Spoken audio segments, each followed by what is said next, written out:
마음이 청결한 자는 복이 있나니 그들이 하나님을 볼 것임이요. 시청자 여러분 안녕하십니까? 모세골 임영수 목사입니다. 오늘은 산상수훈 네 번째 말씀, 마음이 청결한 자는 복이 있나니 저희가 하나님을 볼 것이라는 말씀을 전해드리도록 하겠습니다. 예수님 당시 예수님께서 올라가 계신 그 산에는 많은 사람들이 예수님의 말씀을 듣기 위해서 모여들었습니다. 거기에는 신분이 낮은 사람도 있고 높은 사람도 있고 돈을 가진 사람도 있고 돈이 없는 사람도 있고 병자도 있고 또는 다른 이유로 아픈 사람도 많이 있었습니다. 그 사람들을 향해서 예수님께서 뭐라고 말씀하셨는가 하면은 하나님을 볼 수 있는 길이 있다는 것을 말씀하셨는데 거기에 있는 사람들은 다 하나님을 보기를 원했던 사람일 것입니다. 그런데 어떤 사람이 하나님을 볼 수 있는가에 대해서 예수님이 말씀하셨는데 마음이 깨끗한 사람, 마음이 청결한 사람이 하나님을 볼 수 있다고 했습니다. 아마 바리새인이나 서기관들은 자기들이 거기에 해당한다고 생각했을 겁니다. 왜냐하면 율법의 1.1획도 어기지 않는 자기들이니까 자기들만이야말로 깨끗한 사람들이다. 그리고 그 당시에 그 병든 자, 약한 자들은 다 깨끗이 못한 자들이다. 아마 그렇게 생각했을 겁니다. 그런데 예수님께서는 그런 사람들을 얘기한 것은 아닙니다. 예수님께서 말씀하신 청결한 마음, 깨끗한 마음이라는 것은 무엇을 말하는가 하면은 분열되지 않는 마음을 말합니다. 여러분, 제가 사랑하는 연인이 있습니다.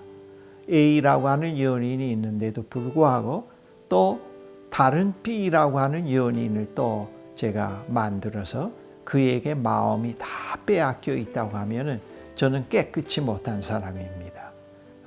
벌써 제 마음과 의지가 본래 사랑해야 될 사람을 사랑하지 못하고 마음을 줘야 할 대상에게 주질 않고 다른 데 두고 있기 때문에 다른 것에 빼앗겨 있기 때문에 저는 깨끗이 못한 마음이라고 얘기할 수가 있습니다.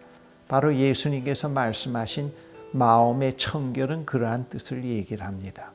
우리는 누구나 다 의식적으로 죄 안 짓고 나쁜 짓 안 하면은 다 깨끗하다고 생각을 합니다만은 그러나 우리 무의식에는 여러 가지 잡동사니 쓰레기 같은 것들이 많이 있기 때문에 어느 순간도 우리가 깨끗하다고 얘기할 수는 없습니다. 그러나 우리가 늘 하나님께 마음을 고정시키고 하나님을 향해서 나아가는 그런 마음을 가질 때 두 가지 마음이 아닌 것, 돈을 갖고 있으면서도 돈의 마음을 빼앗기지 않고 그 돈을 하나님을 위해서 사용한다든지 권력을 갖고 있으면서도 권력의 마음을 빼앗기지 않고 하나님의 뜻을 위해서 그 나라를 위해서 권력을 사용한다든지 할 때 그 깨끗한 마음을 가진 사람이라고 얘기할 수가 있습니다.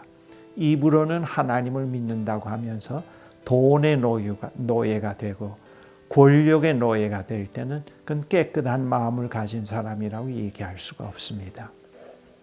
예수님께서 말씀하신 그 깨끗한 마음이라는 것은 그것을 말합니다. 그런 사람이 하나님을 볼 것이다. 사실 유대 사람들에게 하나님을 본다는 건 상당히 금기적인 일입니다. 인간이 어떻게 하나님을 볼 수 있는가? 그러나 예수님께서 말씀하신 하나님을 본다는 건 육안으로 본다는 뜻이 아니고 마음에 그 하나님이 계실 수 있는 자리를 마련해 드린다는 그런 뜻을 갖고 있습니다. 하나님이 어떤 마음의 임재에 계시는가? 깨끗한 마음, 두 마음을 품지 않고 있는 사람의 마음에 계신다고 하는 그런 뜻입니다. 감사합니다.